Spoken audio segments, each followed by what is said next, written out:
in the media conference with Lal Goyal, which is brought to you by V4 News, Global TV, V4 Stream, Malnadu TV, News Gaon Se, Samvad Sarokar News, Organ Donation India Foundation and Gyan. Our endeavor is to enlighten you with the current topic. And today we are taking a very, very controversial, but yes, current topic, and that is the allegations against Supreme Court, a rising trend. But before I will go to that main topic, I would like to inform that today India is celebrating Guru Nanak Dev Ji's Guru Parv. Before becoming a Muslim, a Sikh, a Hindu, or a Christian, let's become a human first, said Guru Nanak Dev Ji. Guru Nanak Dev Ji, Guru's Parv, also known as Guru Nanak's Prakash Utsav and Guru Nanak Dev Ji Jayanti, celebrates the birth of the first Sikh Guru, Guru Nanak. This is one of the most sacred festivals in Sikhism. Guru Nanak, the founder of Sikhism, was born on Puranmasi of Kartik in 1469 in Rai Bhoi di Talwandi in the present Shekhupura district of Pakistan, now Nankana Sahib. On the day of the Guru Purv, the celebrations commence early in the morning at about 4 to 5 a.m. This time of the day is referred to as Amrit Vela. The day begins with the singing of Asa Ki Var. This is followed by Katha and Kirtan in the praise of the Guru. Following that is the Langar, a special community lunch which is arranged at the Gurudwaras by volunteers. The idea behind the free communal lunch is that everyone, irrespective of gender, caste, class, or creed, should be offered food in the spirit of seva and bhakti. We wish you all a very happy Guru Parv. Now, coming to the topic, that is allegations against Supreme Court, a rising trend. And I would like to inform you all that because this is a topic which is touching to the highest court of the country, the report which I am going to read is all available on the media. So it is nothing that I have created something. This I have to do it, and I am sure all the participants will also do it, because we know that today, if anything you speak, immediately somebody will file an application for contempt of court. So before filing a contempt of court application, they must go and Google, and everything is available in the media. So nothing new, but yes, we have to highlight, because we are going to discuss this point, which is a very, very important point. Why so much rising trend against the highest court of the country? The Supreme Court of India is the supreme judicial body of the government of India and the highest court of India under the Constitution. It is the most senior constitutional court and has the power of judicial review. The Chief Justice of India is the head and chief judge of the Supreme Court, and it has extensive powers in the form of original, appellate, and advisory jurisdictions. It is regarded as the most powerful public institution in India. As the constitutional court of the country, it takes up appeals primarily against verdicts of the high courts of various states of the union and other courts and tribunals. It safeguards fundamental rights of citizens and settles disputes between various government authorities, as well as the central government versus the state government, or state governments versus another state government in the country. As an advisory court, it hears matters which may specifically be referred to it under the Constitution by President of India. The law declared by the Supreme Court becomes binding on all courts within India and also by the union and state governments. As per Article 142 of the Constitution, it is the duty of the President of India to enforce the decrees of the Supreme Court, and the court is conferred with the inherent jurisdiction to pass any order deemed necessary in the interest of justice. The year 2008 saw the Supreme Court embroiled in several controversies, from serious allegations of corruption at the highest level of the judiciary, expensive private holidays at the taxpayers' expense, refusal to divulge details of the judges' assets to the public, secrecy in the appointments of judges, refusal to make information public under the Right to Information Act. The then Chief Justice K.G. Balakrishnan invited a lot of criticism for his comments on his post not being that of a public servant, but that of a constitutional authority. He later went back on his stand. The judiciary has come in for serious criticism from former presidents Mrs. Pratibha Patil and Dr. APJ Abdul Kalam for failure in handling its duties.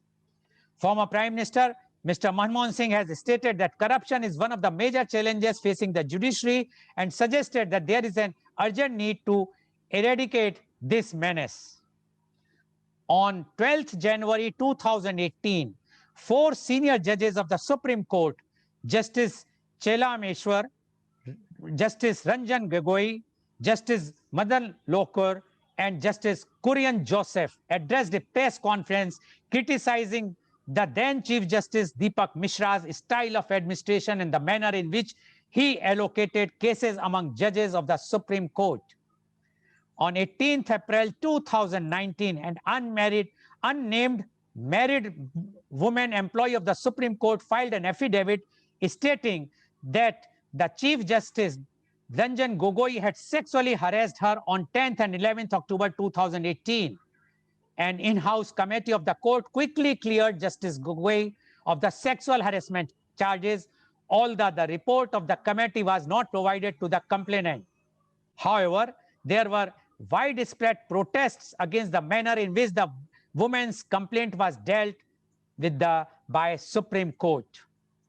In the sensational Unnao rape case, although the rape victim had written letters to the Chief Justice apprehending death threats, the letter was allegedly not placed before the court. A few days later, the victim's family was wiped out in a road accident, reportedly staged by the now convicted rapist and former BJP MLA Kuldeep Sengar. Former Chief Justice of India, Ranjan Gogoi, has been nominated to the Rajya Sabha by President Ramnath Kovind just 4 months after his retirement. The nomination has regenerated the debate on post-retirement benefits for judges. Many critics of Gogoi's nomination as an MP also noted that in 2018, he had himself remarked that post-retirement appointment of judges in tribunals was a scar on the idea of judicial independence. Few of his judgments criticized by a section of media and the opposition parties are Rafale review and contempt proceedings against Rahul Gandhi, Kashmir habeas corpus petition. In 2017, Justice Arun Mehra, in 2-judge bench headed by him, dismissed a petition seeking an investigation into the Sahara Birla diaries. Documents recovered from the offices of Aditya Birla Group during a raid in 2013 by the officers of Income Tax Department and Central Bureau of Investigation (CBI) showed payments in crores appeared to have been made to different politicians. One of the entries in the documents allegedly shows a payment of rupees 25 crore to the then Gujarat Chief Minister and present Prime Minister, Mr. Narendra Modi. The allegations against Supreme Court judgments were criticized openly in media and in social media. Few more criticized judgments are as follows. Migrant workers. On March 31st, when a PIL came up seeking measures to help the migrant workers, Solicitor General Tushar Mehta said there were no migrant workers on the roads anymore, as governments had ensured that they were being housed and fed. The court accepted this submission and another made by the center, which said fake news had led to the workers' exodus. That these submissions were untrue is borne out by the fact that lakhs have continued to walk home since March 31st. Ideally, the court should have suo motu revived the PIL and questioned the center on its submissions. This did not happen. Another one, Justice S. Muralidhar. A section of the legal fraternity has questioned the timing of the Law Ministry's notification transferring Justice S. Muralidhar from the Delhi High Court to the Punjab and Haryana High Court, as it came hours after he ordered the Delhi police to take urgent action on ruling party politicians who indulged in hate speeches.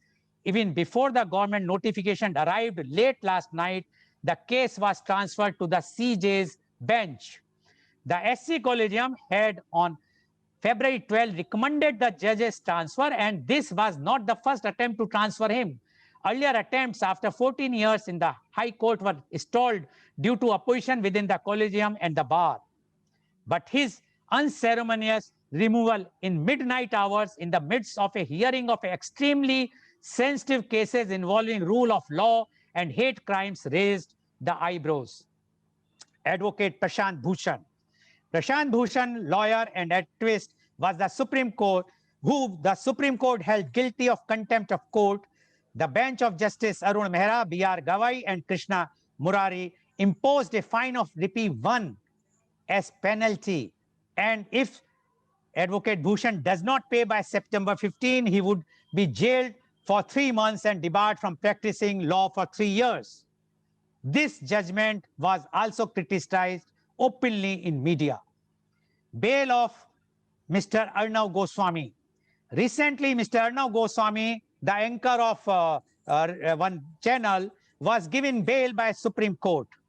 The criticism is on the following points. Defective petition. Number 2, out of turn listing. Number 3, special bench constituted immediately to hear the petition on next day, which few people says that it was a holiday. Even when bail application was pending with the district court, with an observation by Justice Chandrachud, bail is right, bail is rule, jail is exception. Then the question was raised by the media, why Riya Chakravarti was in jail for a month? Why another journalist from Kerala who was on way to Hathras to report about Hathras gang rape and murder case was picked up on the way and is still in jail.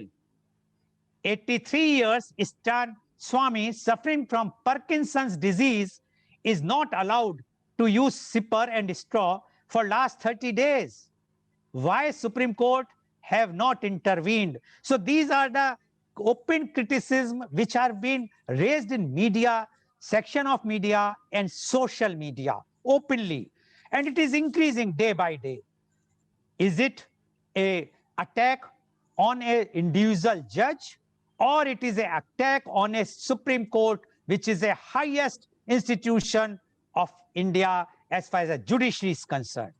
So today, to discuss this point about the allegations against Supreme Court, a rising trend, we have a very elite panel with us.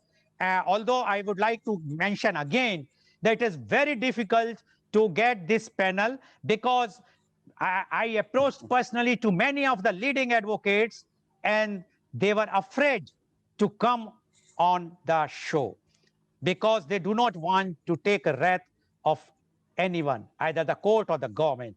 This is very unfortunate. We are in the democracy. We must raise, whether you talk positive or negative, we have no issues. But we must, after all, we are in a 21st century. So many youths are talking openly about this, why it is happening. They are also questioning about the Supreme Court role. We must keep, explain to them whether the Supreme Court was right or wrong, or even if it was wrong in a particular judgment, it doesn't mean the entire Supreme Court you can blame. But let's see what our panelist guest will say. My first guest is, I would like to invite is Advocate Ramesh Kumar Sharma. Advocate Ramesh Kumar Sharma is the chairman of Gyan Deep Shiksha Bharati Senior Secondary School, Mathura. He is a leading civil lawyer of Western UP. He is also appearing in Supreme Court and High Courts. He is dealing exclusively in civil matters. He is rendering social service and connected with many institutions. He is the founder secretary of Civil Lawyers Forum and president thereafter. He always participates in social activities. Thank you very much, Advocate Ramesh Kumar Sharma. Welcome to our show. Advocate Ramesh Kumar Sharma, you might have heard what I read, the report. And the report is not created by me. It is available on the media. Now, why it is happening? We never have even a controversial judgment given by a Supreme Court or any court. Only 1 or 2 reports may come. But today, if you go to the media, it's totally filled up. If you Google, you will find so many controversies and so many criticisms openly to the Supreme Court. And recently, as you know, the famous comedian, Mr. Kumal, he made some comments on his social media, and our learned Advocate General or Solicitor General, Attorney General gave the 7 petitions permission for contempt of court. I don't know what is happening, because so many things can talk. People are abusing right and left, everyone, whether it's a politician, whether it's a bureaucrat, whether it's a police commissioner. People are openly abusing them. Forget about criticizing. Then if anybody do like this, whether it's a healthy sign for the democracy, for the judiciary or not, let's hear from our learned advocate, Ramesh Kumar Sharma, please. Yes, Mr. Goyal. First, I would like to congratulate you for selecting such a hot topic. And I'm quite surprised to hear it that the persons from Advocate Fraternity are afraid of coming on your show on such a topic. This is quite surprising. We are living in a democratic country and we are having a fundamental right to express our views. And in spite of that, if the advocates are afraid of coming to the show, so it shows something that something is wrong behind it. Anyway, we are coming to the topic now. As you have said, allegations are rising day to day. And they are not baseless. They cannot be said to be baseless. It's a separate thing that in some of the allegations, the language of the allegation is not proper. Definitely, we are having a fundamental right to express our views, but all such fundamental rights are not unlimited. The legal limitations are very much there. Criticizing anyone, or I should say, expressing your disagreement with anyone, we have to use a sober language. We cannot abuse anyone, or we cannot insult anyone. But I have also gone through so many social media platforms, and I'm quite surprised to hear that persons are abusing the Supreme Court. But why it is being done, and whether it is a new thing at all? I say no, not at all. It is not a new thing. Criticizing of the Honorable Supreme Court is since long, and it is due to some judgments of the Honorable Supreme Court. There is a proverb in our legal fraternity that judgment or justice should not only be done, but it should have been, seems to have been done. Whenever a justice is not seeming to have been done, a criticism is there, allegations are being invited.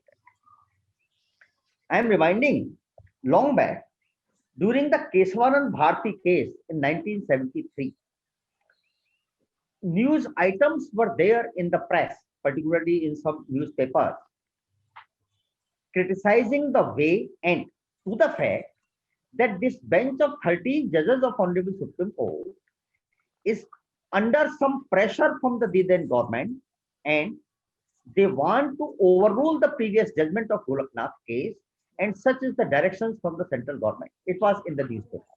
Anyway, the matter went on.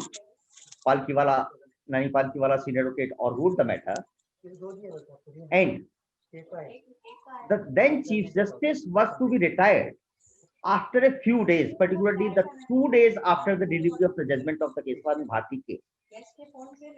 Just before the 2 days of the judgment, one of the judges of that bench fell ill and was admitted to All India Institute of Medical Science. Naturally, if one judge is not there, the judgment could not be delivered, and the CJI was to be retired after 2 days. So the entire game was being failed. The then CJI himself visited the All India Institute of Medical Sciences. He contacted the doctors, and he got issued a certificate from the doctors of All India Institute that the judge is all right and he can participate in the court proceedings. And the honorable judge was released from the All India Institute of Medical. Advocate Sharma, can you just name the judge and the chief justice of that? Chief Justice I'm not remembering, and the judge was Paresh Khanna. Okay. Anyway, he sat on the bench. Judgment was delivered, and when the judgment came, the 6 of the judges were in favor of the government, quashing the Golaknath case. The other 6 of the against the government, analyzing the theory of accepting the theory of basic structure put by Mr. Nani Palkhiwala. It was Justice Khanna who was having a bifurcated view. On the point of basic structure, his view was there together with the other 6 judges, that is against the government. That's why the basic structure theory was passed by in this judgment, was accepted in this judgment by the 7-6 majority. Later on, this judgment has been proved to be a landmark judgment for the democracy of India. That's a separate thing, but it was very much controversial at that time. And one thing also is very important, that on the day of the judgment, in the morning edition of Indian Express, they published an article, very big article, with regard to all these incidents, including the admission of one of the judges to the AIIMS, visiting of the Chief Justice and getting that certificate, and then getting relief from the hospital. Big article was published, and the pressure of the government on the judges were also being published. Anyway, the judgment came then. So it was very much controversial, and allegations can you just for the benefit of our viewers, the CJI at that time was for the judge, he has given the judgment for against the government or the favor of the government? In favor of the government, in favor. When he has, okay. And the 3rd day of the judgment, he retired. Okay. So furthermore, if you are remembering, I'm remembering it very well, that the 3 senior most judges who gave the judgment against the government, they were not made CJI, and the 4th in the seniority who gave the judgment in favor of the government, he was nominated to be the next CJI of the country. And all the 3 senior judges were resigned at that time. So it was a most controversial, and it was in the news at that time that the then Prime Minister, Mrs. Gandhi, wants a committed judiciary. Committed judiciary generally is being seen in the communist country when the judiciary cannot go against the government. And this was the policy of Mrs. Gandhi also. I will also like to remind one more thing, that when in 1970, Honorable Supreme Court quashed the bank nationalization and pre-force abolition orders passed by the central government of that time, then Mrs. Gandhi was of the view that anyhow this Golaknath case, on the basis of that the judgment was passed, should be overruled. Siddharth Shankar Ray was the law minister, and it was in the news at that time that particular judges from the different high courts, ignoring the seniority of others, brought to the Supreme Court having a favorable bench, and it was being done for continuously 2 years. And when this government seems that we are having the majority for 13 judges bench to overrule that Golaknath judgment, then this matter was done. It was also in the news at that time. So this was the position of our Supreme Court at that time. Anyway, later on, another surprising thing is, when Mrs. Gandhi was totally failed to completely overrule the judgment of Golaknath, as well as this Kesavan Bharti case, what she did during emergency period, that an amendment was brought to the constitution, that if any amendment in the constitution has been passed by the parliament, this cannot be challenged in any court of law. So the Kesavan Bharti case or Golaknath case, all cases have been wiped out automatically. Anyway, when the Janata Party government came, they could not overrule it, they could not bypass it, or could not resolve it against it. Mr. Palkhiwala was in USA as an ambassador of India at that time. When he seemed that this Janata government is not undoing this constitution amendment, he resigned from the post of ambassadorship. He came to Supreme Court and he challenged that constitutional amendment on the basis of the 13th bench judgment of Kesavan Bharti case, that this amendment is against the basic structure of our government, of our constitution, and it is ultra-vires. that matter was being heard by, see the surprising thing, was being heard by 5 judges bench that is being called the Constitution bench. Surprisingly, in one day, it was notified that a 13-judge bench shall be hearing this matter. And it was in the news that government has particularly got created this 13-judge bench to overrule the Kesavan Bharti judgment. And none of the parties during argument have asked for a 13 to create a larger bench. It was not a request of any of the parties. Anyway, the hearing begins before 13 judges bench. And Palkiwala argued before 2 full continuous days before the 13 judges bench. It was in the news at that time that after hearing Mr. Nani Palkiwala for 2 continuous days on the point, most of the judges raised their hand that we cannot overrule this Kesavan Bharti judgment. We are unable to do it. So what happened to third day, that is the most surprising history of our Supreme Court. The 13 judges accumulated in the courtroom, and lastly CJI came. After coming into the courtroom, Honorable CJI simply has said, the bench is dissolved and gone back. All the judges have gone back. No one knows why the bench was constituted 3 days before and why it is being dissolved after hearing Mr. Palkiwala for 2 days. It also invited a very huge criticism at that time. And it was in the news that government want to overrule that Kesavan Bharti case.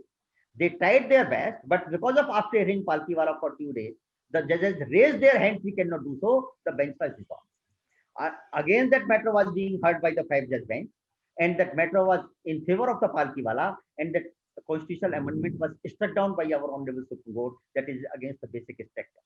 But huge allegations were there even at that time. This committed judiciary system, which was there at that time, a very ill-famed judgment and example is there of that. And that ill-famed judgment is Jabalpur ADM case. It was emergency period, and the matter came to the Honorable Supreme Court. And the point was whether during emergency period, when the fundamental rights are suspended, a government can shoot out any person without giving him any opportunity or without giving him any trial before any court of law. And the 3-judge bench of Honorable Supreme Court at that time, they passed the judgment in favor of the government. Yes, government can do. This was quite surprising. Anyway, it was extreme judgment in favor of the government, giving the powers to the government. After completion of emergency, when Janata Party came, this judgment was overruled. It was to be overruled. But surprising thing is that all the 3 judges who are the part of that bench, they made an apology to the nation for their wrong judgment after they retired. Can you name them? One of them was Mr. Chandrachud, the father of President Justice G.Y. Chandrachud, and 2 other judges were there. After their retirement, they made an apology to the nation that our judgment was wrong. They made the apology, that is a separate thing. But what the important is that all the 3 judges were knowing to the fact that our judgmenting is wrong. But under whose pressure or under what pressure they have to pass that judgment, that is more important. In spite of emergency, that judgment invited a huge controversy and allegations also. And after emergency, the allegations raised very much and that judgment was over. So it is being happening since long, and something is wrong, allegations are there. Now, allegations are increasing, this is a fact. And what I feel, at that time, the only way of expression was media. Newspapers were there, and public was unable to reach the newspapers. The feelings could not be reached through the newspapers. Only limited correspondents were able to write in the newspapers. But now, when the social media has come in picture, and it is in the hands of every person, awareness has also gone very high. In those times, that is 70s or early 80s, very few people knows the legality or illegality of the judgment or the procedure. But now, a large quantity of person understands its legality and the procedure also. And they can express their views on social media. And they are doing it. So if any mistake is being done by any of the judges, it is in the hands of social media, and public is utilizing the social media and criticizing. They are having the right of criticizing, but in a sober language. Not to abuse anyone, not to insult anyone. Nowadays, recently a judgment is there, as you have also mentioned, that bail order of Mr. Arnab Goswami. This bail order is having two parts. One is the judicial part, and the second is the administrative part. The judicial part is granting a bail to a person. Granting a bail is a normal thing. Generally, bails are being granted by the district court, by the high court, or by the Supreme Court. It is not a new thing at all, and it is not liable to be criticized at all. The thing is, which seems to be something wrong is there, that it is the general practice of our Honorable Supreme Court that whenever a matter is pending before district court or Honorable High Court, that is sub judice there, our Supreme Court doesn't interfere such matter, and they simply say that go to that court and get it decided. At the most, they can give certain directions to that court and decide this matter in such and such period. In this matter of Arnab Goswami, Honorable Bombay High Court has already granted a direction, only given a direction to the district court to decide the bail application within 4 days. And the bail application was pending. In spite of all these facts, our Supreme Court has violated that its own practice of not to interfere in such matters when the matter is pending before another subordinate judge and subordinate court. And there was no reasoning for that. They have done so. That's all. So that creates a doubt. Then the second part is of administrative part. Administrative part is the petition was filed first day before the decision, 1 day before the decision, and it was a defective petition.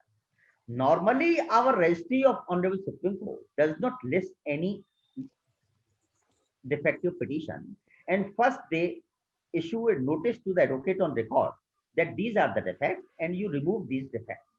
After removal of these defects, the matter goes to the listing department and it is being listed in a routine way as per their practice. But ignoring all these procedure and law, this matter was listed, and that too by constituting a special bench on a holiday.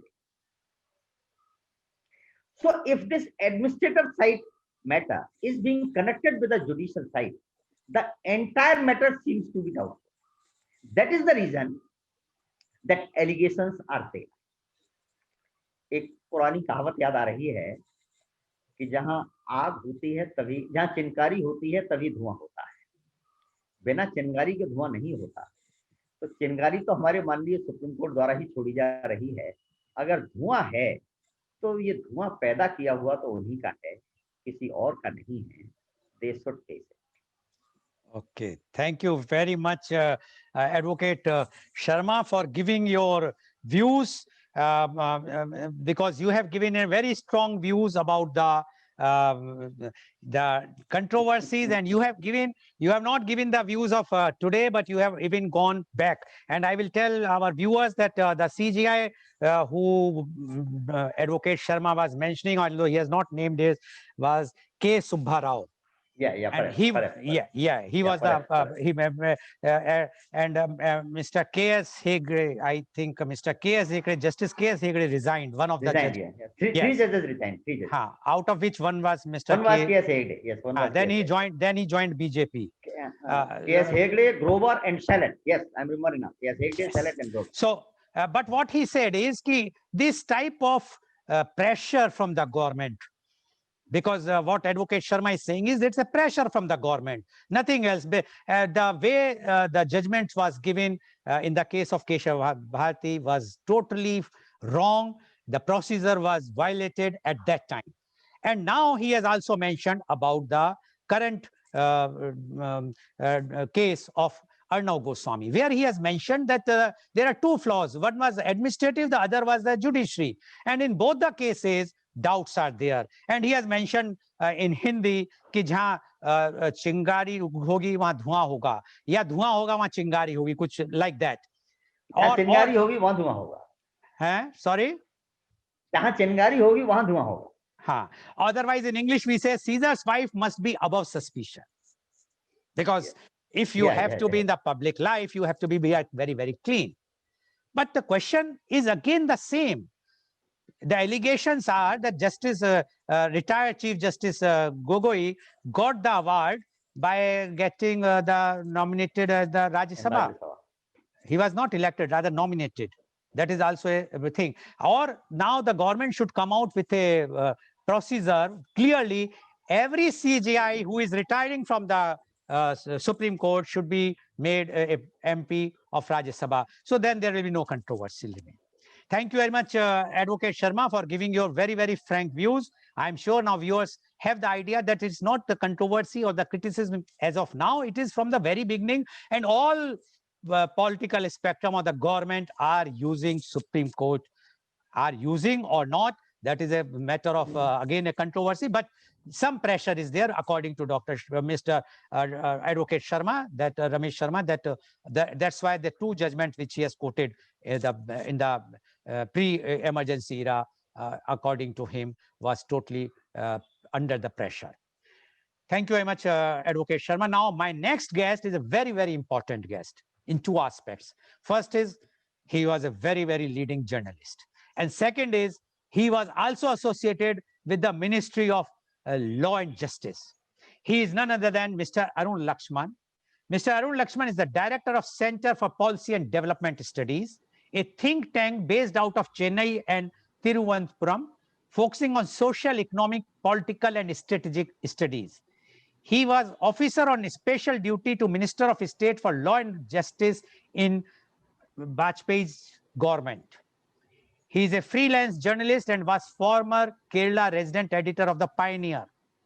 He worked with the New Indian Express as well as with Sea Voter opinion poll agency Rediff.com. Welcome, Mr. Arun Lakshman, on our show. Mr. Arun Lakshman, you have heard what Advocate Ramesh Sharma has mentioned, and he has said that yes, the criticism is there. It is rising nowadays, but it has started from the emergency time, before the emergency time, when Mrs. Indira Gandhi was the Prime Minister, and it is going on. It is not stopped. Earlier, because the media was not that active, no electronic media was there, only the newspaper and the Doordarshan, which was controlled by the government, so no negative news can come. Only the newspapers were there. But now, because of apart from the Doordarshan, the other channels are there who are openly discussing the topics, as well as the social media is very active, and that's why the criticism is going on. Although the criticism, according to Advocate Sharma, is welcome, but not the abuses. One can criticize the judgment. One can say that this is wrong legally, but they cannot say that that judge is corrupt or not corrupt. That is a matter of investigation. Although the difference of opinions which are being raised, when you can criticize openly, abuse openly the Prime Minister, the Chief Minister, the bureaucrats, everyone, XYZ, everyone, there is no one is left now. Then why such type of sensitivity given to the Supreme Court judges? They are also human beings. They are also a citizen of the country. But we would like to know from you, because you have covered many things and you know many things. You have worked with the government as well as a freelance journalist. You are knowing many things. And I am sure that today, without any bias, without anything, frankly, you will tell us and you will analyze what is happening today, whether it is alarming, whether it is good or not.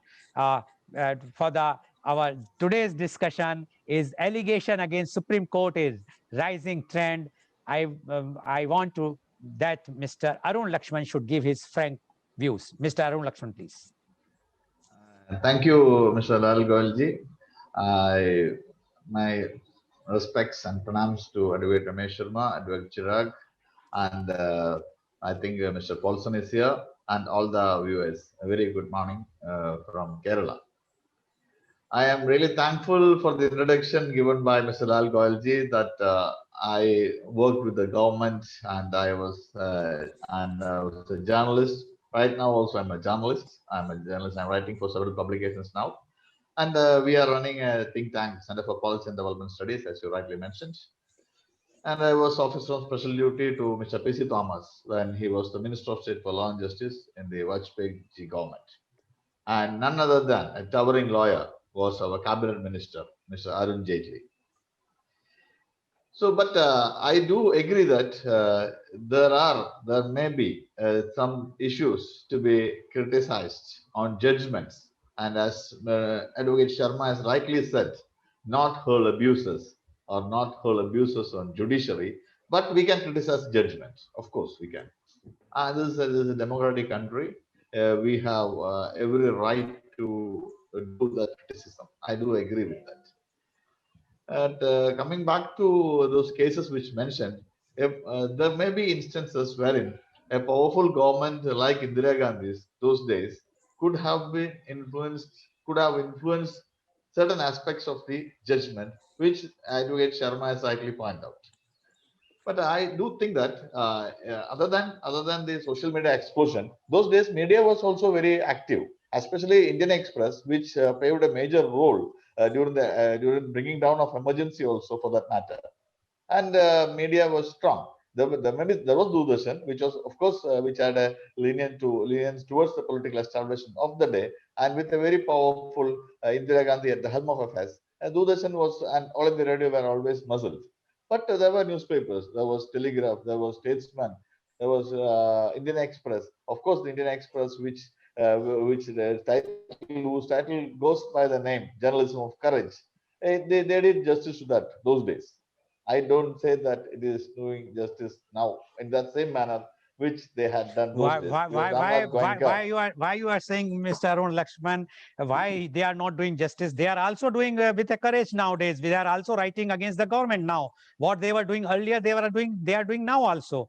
So how we can say that now they are not doing against with the courage? What Mr. Arun has said, I would like to add, if you permit me, that even today, that principle of committed judiciary which was adopted by Mrs. Gandhi, the same is being adopted by the present government also. Mrs. Gandhi was also a very powerful prime minister, and our present prime minister is also in the same way very powerful prime minister. So these are the similarities. And the present government is not only adopting that, but they are, to some extent, they are successful to manage the judiciary. Okay. Because of it is the general thought of the government, whoever may be in power, that judicial system is a hurdle in achieving their political and personal gains. That's why whoever is power, whatever may be the party, they want to control the judicial from Congress government to BJP. You are putting a very serious charge, Advocate Ramesh Kumar Sharma. It is for every government, every party. Then it is fine. But yes, that's true. It's for the every government. I was telling that Indian Express, for that matter, those days Ramnath Goenka was at the helm of affairs, and that made difference. Even now they are. I said proportionately they may not be doing that much as they were doing those days. Okay. Now coming back to our point, I think the Supreme Court or for that matter any institution should not be beyond criticism. We can criticize. But as Advocate Sharma has rightly said, it should not stoop to the level of abuses, hurling abuses at judiciary, hurling abuses at individual judges on the judgments they have made. And social media, Advocate Sharma was mentioning about social media criticizing or social media scrutinizing. But my point is, social media have no scrutiny at that level. Everybody who takes the sword can become a warrior. It should not be allowed. There has to be a check and balance on that system also. So you want to censor the social media? I don't say social media censor it. There should be a check and balance. That is my point. There should be a check and balance. Everybody can't say everything on a social platform, a public platform, against and ensure opinions. You see, There were major, we have, the country has witnessed some major agitations wherein some social media platforms were booked regarding the instigation they have done. So my point is, Supreme Court or any other institution in our constitution is not beyond the criticism, is not beyond anything, but there should be a limit to everything. And coming back to your point, you were telling me that Arnab Goswami's bail. Of course, it's a learned advocate has told 2 points on that. That there's a judiciary part and judicial part and the administrative part, and there was error in both the parts. Of course, I don't criticize, or I don't have a difference of opinion in that point. But you were mentioning about a Kerala-based journalist going to Hathras, and he is not given bail. But the UP government has clearly, and I know that case because I am from Kerala also, and I am also from the same profession, same fraternity. There is a judgment, there is an FIR given by, or the UP government bringing out its prosecution as told to the court that he was not a working journalist. One. Second, he was living in the office of Popular Front of India, and he was not professionally working as a journalist right now, and that he was going to Hathras to instigate a caste divide there. And one point I can agree, he was having showing the ID card of a publication which was closed back 3 to 4 years before. Tejas. Tejas is the mouthpiece of the Popular Front of India, and Tejas is now not functioning. And if that journalist is taking the visiting card of Tejas and showing it to police when he was apprehended, that means there was something for him to cover up. And he is working with a news portal, Azhimukam. That portal has not come out in support of him as their journalist. This is the point of contradiction. I don't say that Arnab Goswami was given a favor and Siddiq Kappan was not given. Can I just mention one thing that as per the reports, I cannot say confirmly that Republic TV is also not the member of the Indian Broadcasting Association. Yes, he's No, not. So sorry. No, He's my not. point is not. He is not. So he is if suppose someone like I am doing this program, I am not a journalist. You cannot term me as a journalist because I have not been given a journalist tag. Mr. Arnab Goswami is not a member of his channel is not the member of a Indian Broadcasting Association. When a channel is not member of an Indian Broadcasting Association, anyone, even I can also claim that I am a journalist, I am doing a show. You can also claim if you are doing a show on a social media or in a television channel. Can you be termed as a journalist? Number one. Secondly, the person who was going to cover a particular case which has happened in Hathras, he was picked up at Mathura.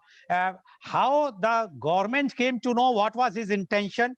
It was like the 2G case where our learned Comptroller General of Audit, Mr. Vinod Rai, has given an opinion that 1,76,000 crores loss has been suffered. What happened to that case?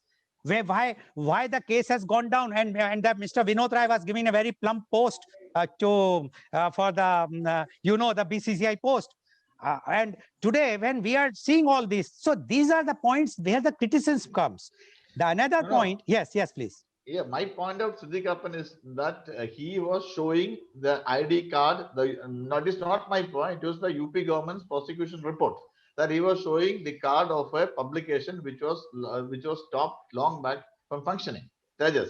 That is my point. I don't say that Arnab Goswami is not a member of a broadcast journalist association. Our point of discussion is why today people are criticizing Supreme Court, because they have given some judgments where the people, like now this case that Swami, he's a 83 years old person. He's suffering from Parkinson disease. My point is, advocates are sitting here, and you also know, once a person goes inside the jail manual works. Then now no NIA, no CBI, no police have any role, because suppose tomorrow if he requires a blanket, he is feeling cold.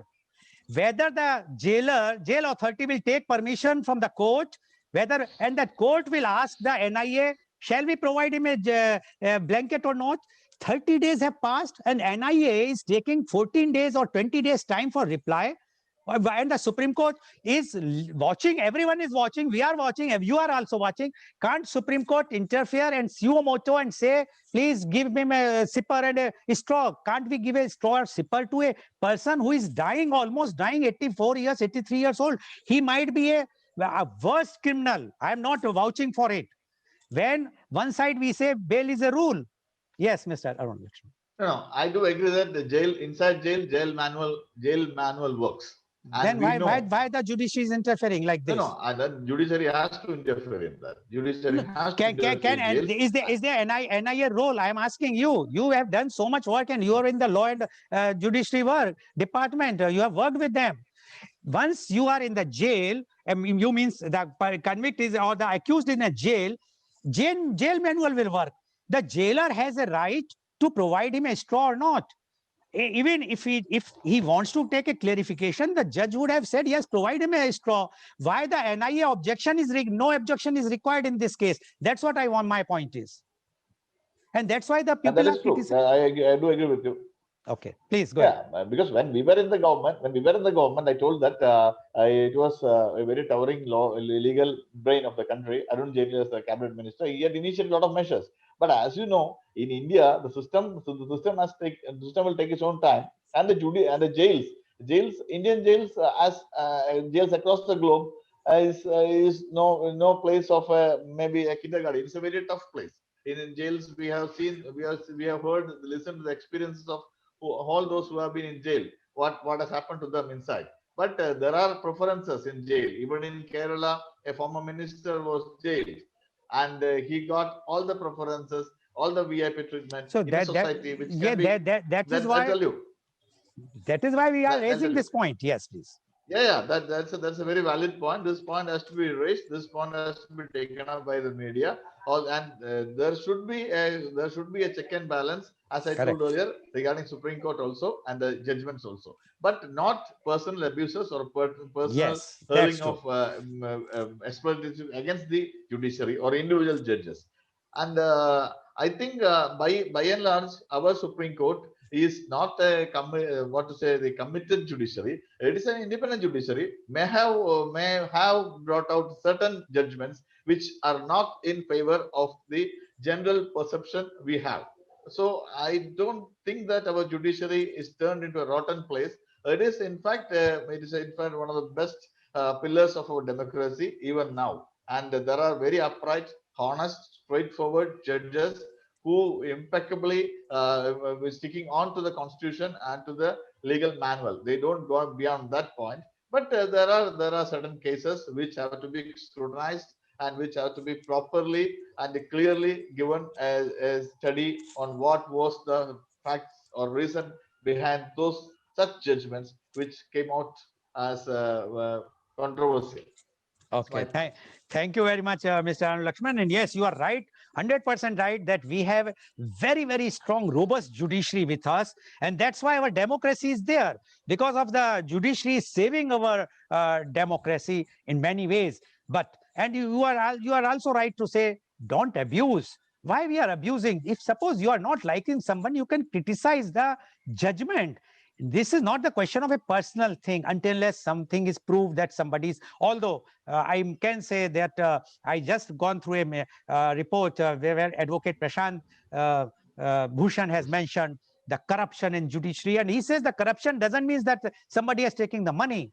Even he termed that if you are getting some favors from the government, which is obvious in the case of Mr. Ranjan Gogoi, it can also be termed as a corruption. So because everybody knows that after the retirement of the judges from Supreme Court, they are getting plum postings either in as chairman of NHRC or getting the arbitration, where they are getting the arbitration from the government, which are in lakhs and crores of rupees. So they all want to be in good books of every government.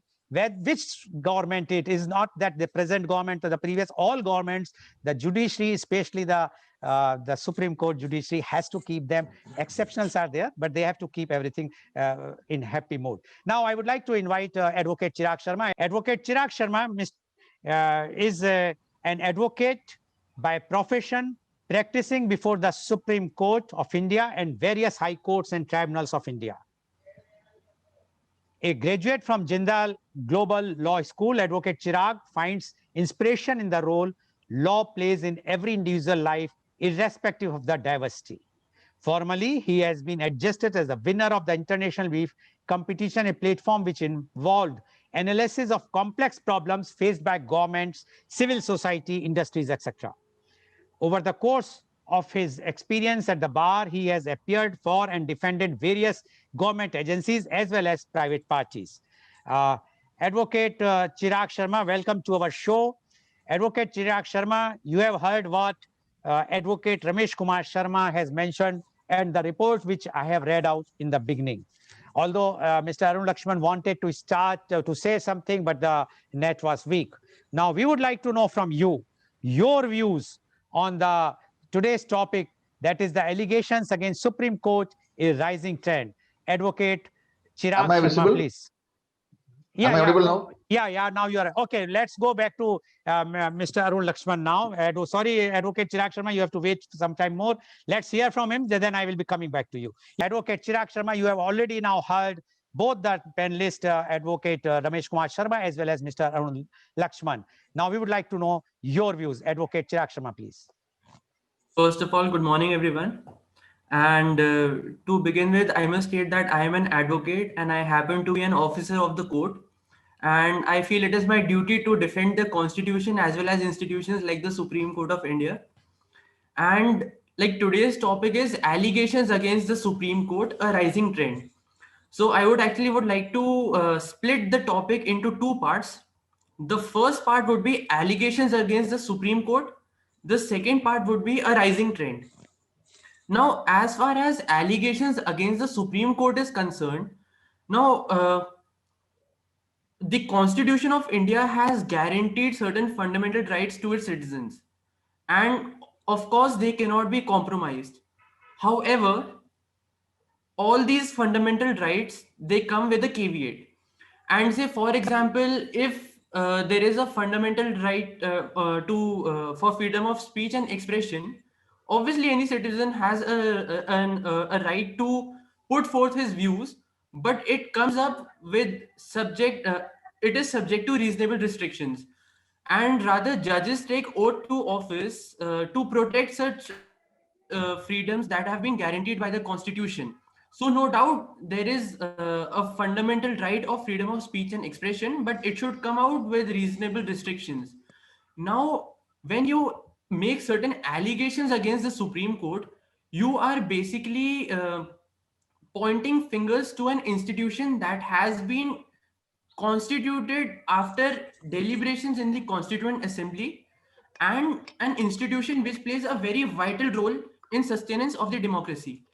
Now, when the freedom of speech and expression is exercised, of course, it is not absolute. And that is why we have laws like the defamation laws. We have laws wherein, which basically prevent the insult to national symbols and honors. Like you cannot,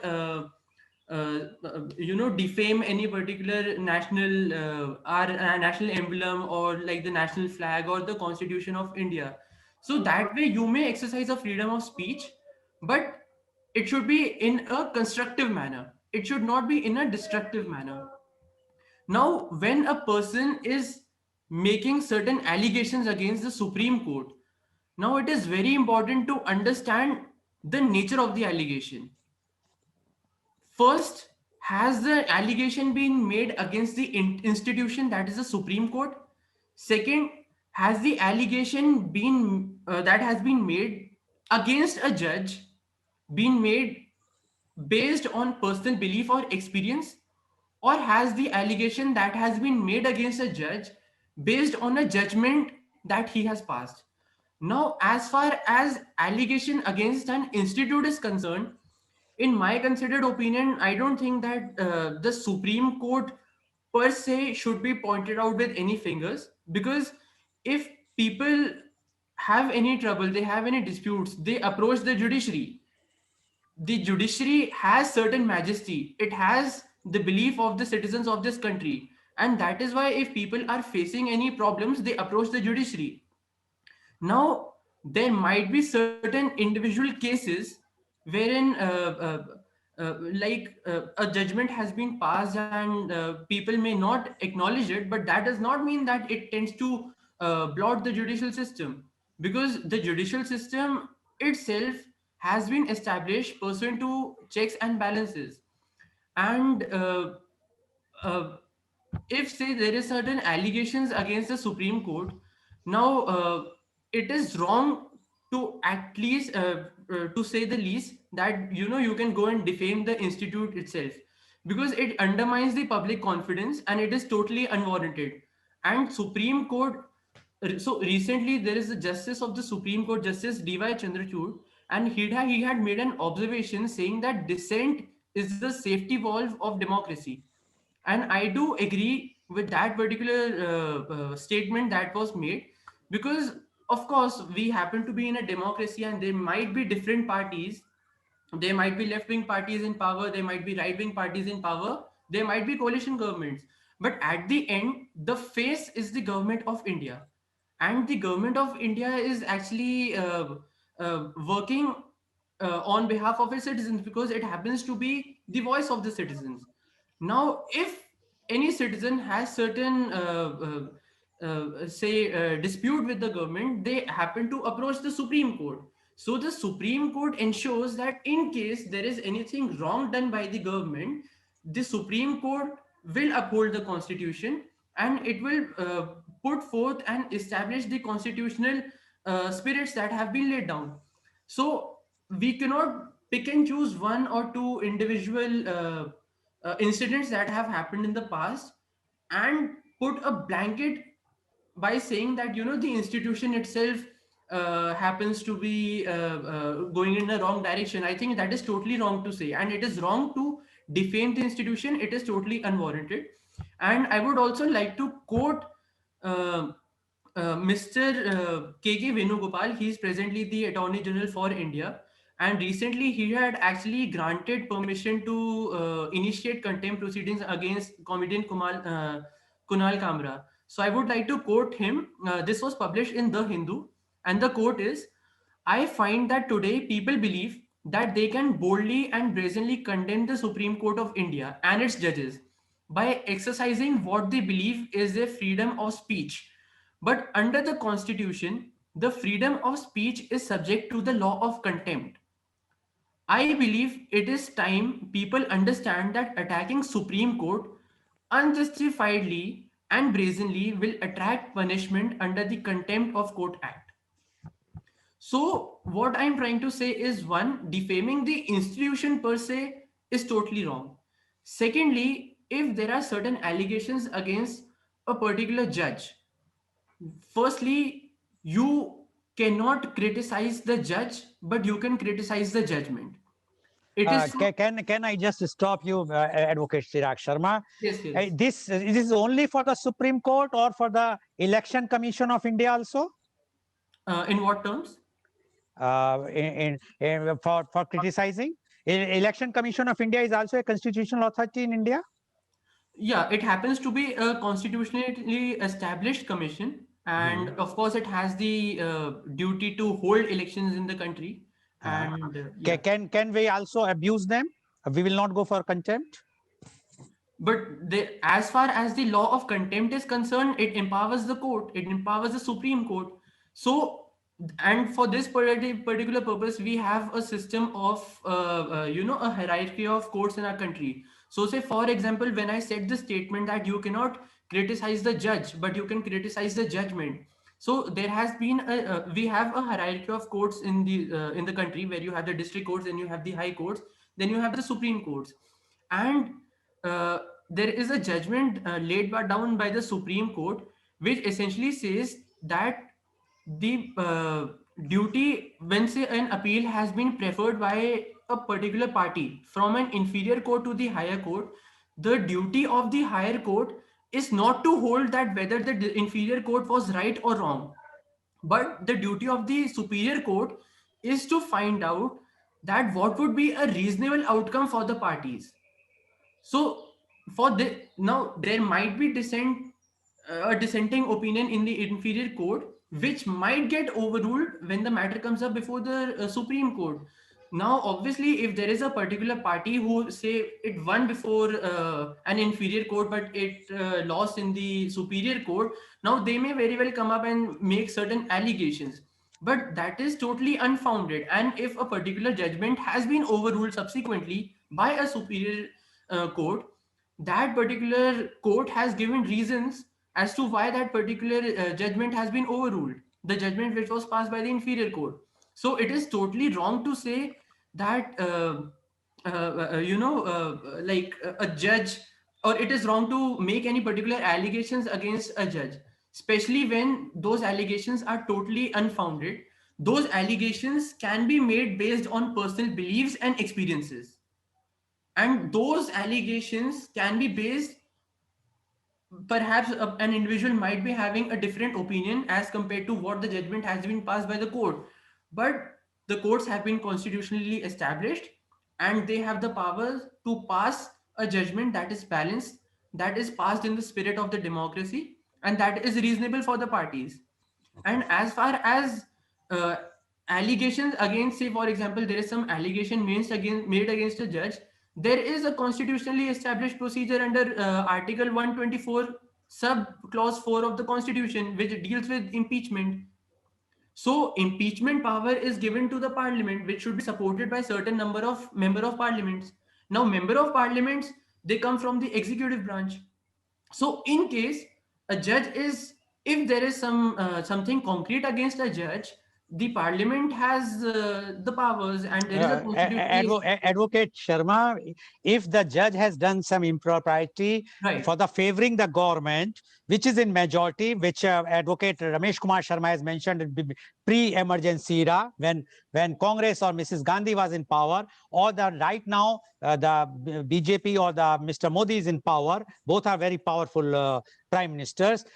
Impeachment is a remote chance. You can't go for impeachment because the impeachment means you require so much the majority in both the places and so many votes. This is all everybody knows. See, the today point is the discussion is when when a particular judge is favoring the government of the day, like earlier Justice K. Subba Rao has favored, as Dr. Mr. Advocate Ramesh Kumar Sharma has mentioned about the that Keshavanand Bharti case. So he favored that government. And today we found that what Mr. Gogoi has done, which is seemed, now we can't say whether it is correct or not, although I think the notice was served about the impeachment for him also, but it was turned down. So where is the question of impeachment?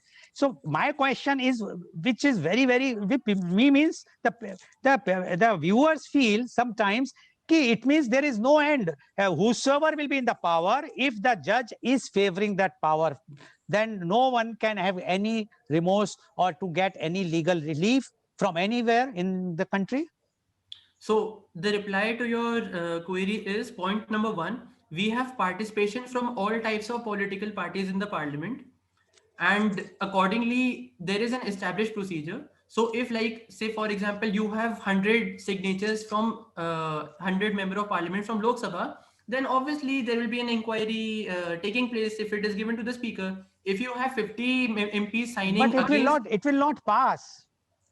See, the thing is, see, you have seen him in USA. Mr. President Trump was impeached. What happened to him? It's basically the question of majority. the passing and non-passing would come subsequently, but before that there needs to be an inquiry that needs to be held up.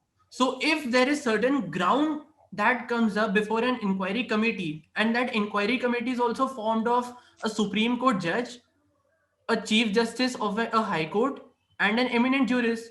So in case this particular committee, if it comes across anything concrete, only then it will go before the parliament for voting. But before that, if there is nothing concrete, then how can you say like a particular, like an allegation made against a particular judge is right or wrong? So there are certain checks and balances, and all these things have been taken care of by the Constituent Assembly. Okay. Secondly, I also have one more point to say. We are discussing the topic for today's discussion is a rising trend. So we are discussing what is happening in the present times. It is not right to compare today's time with what might have happened, say, 20, 30, or 40 years ago. We cannot put two decades under the same lens. And today, people have the power to put out their expression using social media. Now, a drawback of social media that I think is that it gives the power of anonymity. So you might put out anything to social media, but your real identity may not come out. So as far as a rising trend is concerned, I think we cannot call it a rising trend, because trend is something that is adopted by the masses. We can say that it might be, one or two individuals who are participating in certain allegations, but those allegations are totally unfounded. Okay, thank you, Advocate Chirag Sharma. And Advocate Chirag Sharma has already mentioned that he being the advocate, and he has to defend the constitution as well as the courts. And he has mentioned very clearly that the courts, if you want to criticize, you can criticize the judgment, not the judges or the Supreme Court. Thank you very much, Advocate Chirag Sharma. Because of the paucity of time, now I am going to come to the next round, which is the question. My question to Advocate. Well, Mr. Goel, I would like to my question to you, then you can add. Okay. Question is, Advocate Sharma, why no such speed was shown to the J&K leaders' bail? I'm talking of the leaders. I'm not talking of the terrorists. I'm talking of Farooq Abdullah. I'm talking of Umar Abdullah or Mufti Muhammad.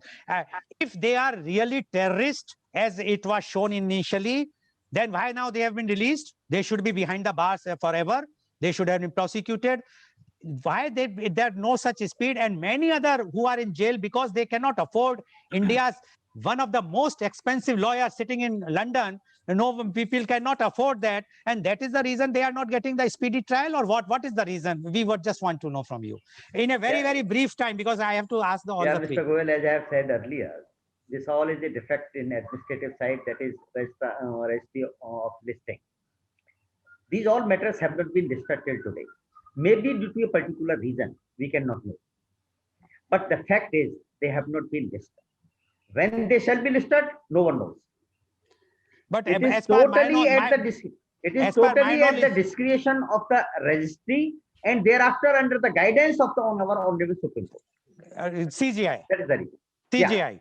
CGI. Yes. CGI. Yes, please. Yes. Then what I want to say, what Mr. Chirag Sharma has said, I am remembering one argument of Mr. Nani Palsiwala during the Kesavan Bharti case, that monarchy of majority is also equally dangerous to the democratic pattern. We cannot leave everything to the majority government. Otherwise, the majority government can do in the way whatever Mrs. Gandhi done during emergency period.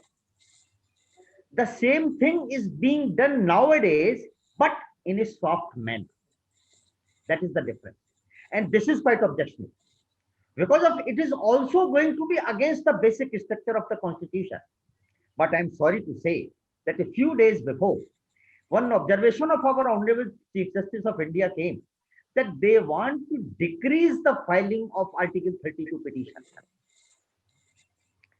During the constitution preparing period, Constitution Assembly, Dr. Ambedkar said that Article 32 is the most important article of the Constitution, and this article guarantees the fundamental right of the Constitution to the citizen. If this guarantee of the Constitution is being decreased by our Honorable Supreme Court or Chief Justice, then what will remain in the fundamental right? So this observation seems to be against the basic spirit of the Constitution. Okay. Such observations are not expected from our Honorable Supreme Court, Chief Justice of our Honorable Supreme Court. Okay. Thank you very much, Advocate Ramesh Kumar Sharma. Today you are in form. You are making so many observations. Please be careful. Now my question is to Mr. Arun Lakhanpal. You are there now, Mr. Arun? Mr. Arun, are you there?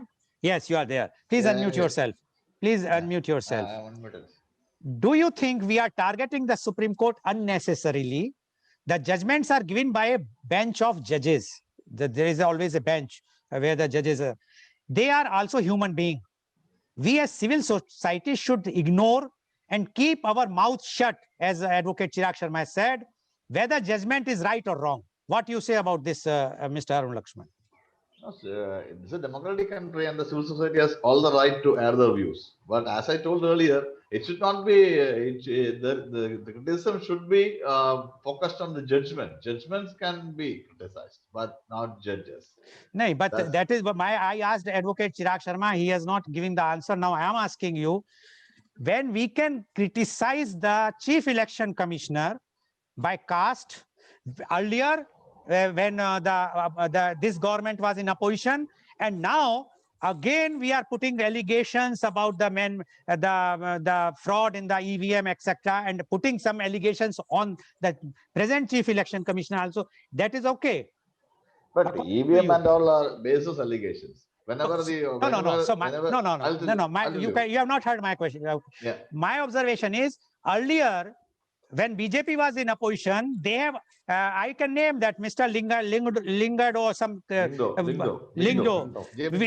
He was criticized because he was a Christian, and it was named in the social media so much. That was right. Or today, when we are criticizing the Chief Election Commissioner for committing fraud, or even the recent Bihar election, where the criticisms there that the manipulation was done by the officers not declaring. Do you think, is it correct, or we all should accept that whatsoever is happening, we should not criticize at all? We must be mum, because if we are opening our mouth, definitely languages are different. If you go to North India, there are some cities or some villages where they cannot talk without abuses. I think Advocate Ramesh Kumar Sharma can vouch for it, and many places. Now, what do you think about that? According to you, we should mum, we should not open our mouth, whether we are in Kerala or in UP or Bihar or Delhi, we must be silent. We should say, no, the time is now changed. We have to keep our mouth shut. We should not criticize whether LDF or UDF or BJP or Congress. After all, the different places, different governments, we should be mum. What do you say about this? No. We should not be mum. We have all the right to criticize. No, we have all the right to criticize. But It's then, an open democracy. It's a then democratic why- country. It's a then why- democratic country. Then And we- why there is a shield against Supreme Court only? No. Supreme Court is one of the strongest pillars of democracy. No, so and you mean- as Advocate Sharma, Chirag Sharma has earlier pointed out, see, when judiciary is the final resort of people, laymen, and if you see that if judiciary is also totally, some corners of making out, judiciary is also incorrigibly corrupt and all those things, people will lose faith. Then that will lead to the country turning into a banana republic. It should not be allowed. You can criticize judgments. You cannot criticize judges at an individual level. There can be criticism, and so I have earlier said that social media needs to have check and balances. You cannot air any views on anyone without we're putting a shield on you. That you're an anonymous person. You are putting your views without checking the authenticity or anything. That should not happen. In No, media, but he, there are 3 to 4 but he, cases of, if he is not an anonymous person, like Advocate Prashant Bhushan, he is not anonymous. He is openly criticizing. no, such criticism is okay. We accept the criticism. They let him criticize. But But he- you cannot put a shield on that. I In won't- media, I'll tell you. I'll Okay, tell you as a professional working journalist, I'll make a tell point. you. One moment, Yeah, yeah. Advocate Sharma. First you finish, then I'm coming to you, Advocate Sharma. Yes, you finish your point. I'll tell you that in social media, anybody can have any views. That's my point. But in our professional media houses, maybe Indian Express, maybe in Pioneer, maybe in news channel, there are 3 to 4 systems wherein they scrutinize and then the matter is aired. That should be there. Otherwise, anybody can tell anything. That should not be allowed. That's the point. Okay, thank you. Advocate Chirag Sharma, my question to you is, I want to add in, if you permit me. yeah, Ed. I feel that certain allegations have made against me on this particular platform, democratic platform. So I need to clarify. So, firstly, as far as Election Commission is concerned, it happens to be an independent body. Now, say for example, when elections are held and a particular government comes to power, now the say for example, Lok Sabha comes in, is constituted. It can be dissolved only under 2 circumstances. One, either So basically what I'm trying to say is like the two prongs when the Lok Sabha can be dissolved is one, either No, when the Lok Sabha has no. completed its 5 years. No, sorry, Advocate Chirag Sharma. We are not discussing that point. Our point was about the criticism. Now, my question first, you just then In case there is do. any criticism, you can approach the court under relevant sections of the Indian Penal Code. Okay, You fine. have particular chapter dealing with elections. Okay, but if you criticize today any of the chief minister, what has happened in Maharashtra, or the prime minister or anywhere, you will be picked up from your home. Then they are not. You are not. Then you approach the victim has to approach the to the court. Not the government is not approaching. It is happening in Maharashtra. Everyone has seen in Maharashtra that somebody has put a. Mr. Goyal, well, I want to add a little. Hmm. That it is, as I have said earlier, general practice of every government, irrespective of party, that you use the constitutional institutions against the person who is alleging something against the government. Okay. And the recent example is of Kangana Ranaut in Maharashtra government. That is not a BJP government. Okay, that's what I'm saying. I'm not. See, I'm not talking about only BJP or Congress. I Not say at all. irrespective of. Now, my question to you is: do you think Supreme Court should have sent Prashant Bhushan to jail and give full punishment, not just for 1 rupee fine, and to set up an example? Why I'm saying is this is increasing now the criticism of the Supreme Court, because if I means anybody will criticize the Supreme Court, he knows that I will get 1 rupee fine after 10 years of my case. So I will pay 1 rupee. So basically, either this case should have not been taken. If they would have taken, they should have set an exemplary punishment to Prashant Bhushan so that no one can dare to criticize judges or Supreme Court at all. What do you say about this, Advocate Chirag Sharma?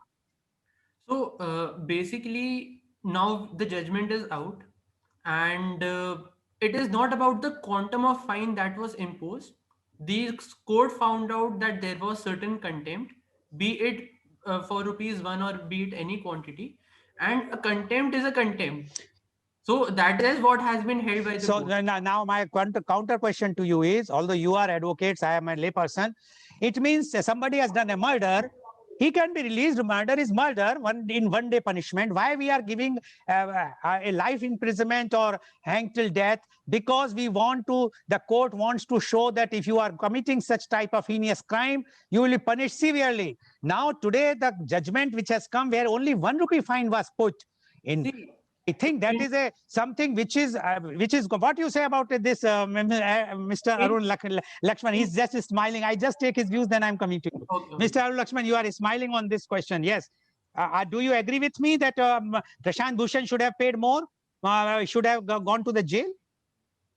No, see, that's a judgment of Supreme Court based on it was I would say it's an example on what the court tried to make a point that you should there will be penalty or there should be a strong reprimandation from the court against any untoward criticism. It should not be compared with a murder. And gallows is okay. Now I'm coming. Now coming to Advocate Chirag Sharma, last word for you. Yes. So, firstly, India does not have courts of public opinion. In India, courts perform based on facts and based on the arguments that are made before the court. So, as far as your example of murder is concerned, it is obviously based on a fact-to-fact situation. And the courts are not like, we need to set an example for the society. If they find a particular accused person who has performed severely against the society, then obviously they will be that person will be accorded a punishment. And as far as capital punishment is concerned, it is awarded only in no, that I understand. So you mean to say contempt? There is a degree, Mr. different Goyal, degree. I would like to specify it. Yeah. Heinous crimes, a minimum quantity of punishment is prescribed in law. If some murder is there, it is the life imprisonment or the capital punishment which is provided. So courts cannot do less than that what has been minimum provided. But in case of contempt, no minimum fine or punishment has been provided in law at all. It's the discretion of the court. They can put it for 1 rupee, they can put it for 1 crore.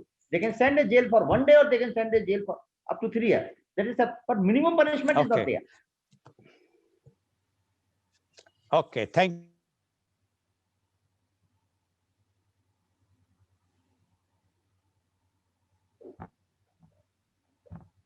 today the only pillar which is saving our democracy is the judiciary, and we must see to it that we must not criticize the judges, the Supreme Court.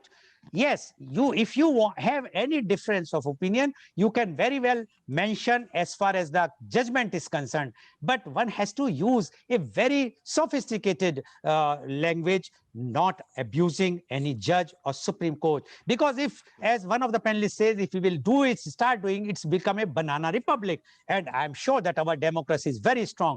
Although there are contrary views about the different governments or different parties using their power, but that is a thing which is bound to happen everywhere, not in India and even the world.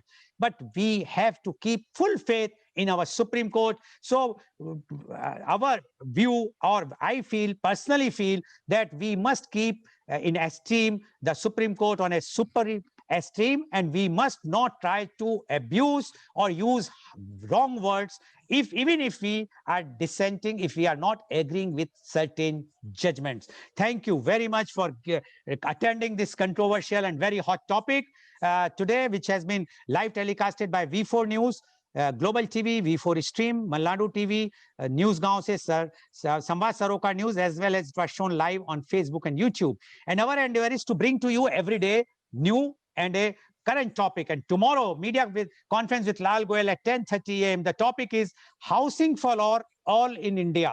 As you know that it was promised, so we would like to discuss that point. And our panelists are Dr. C.V. Anand Bose, IAS, one-man expert commission on labor, Government of India, Mr. Deepak Vishwanathan, consultant, Habitat for Humanity International and TCIS, Mumbai, and Ms. Taru Bahal, communication specialist with United Nations and leading journalist, Gurugram.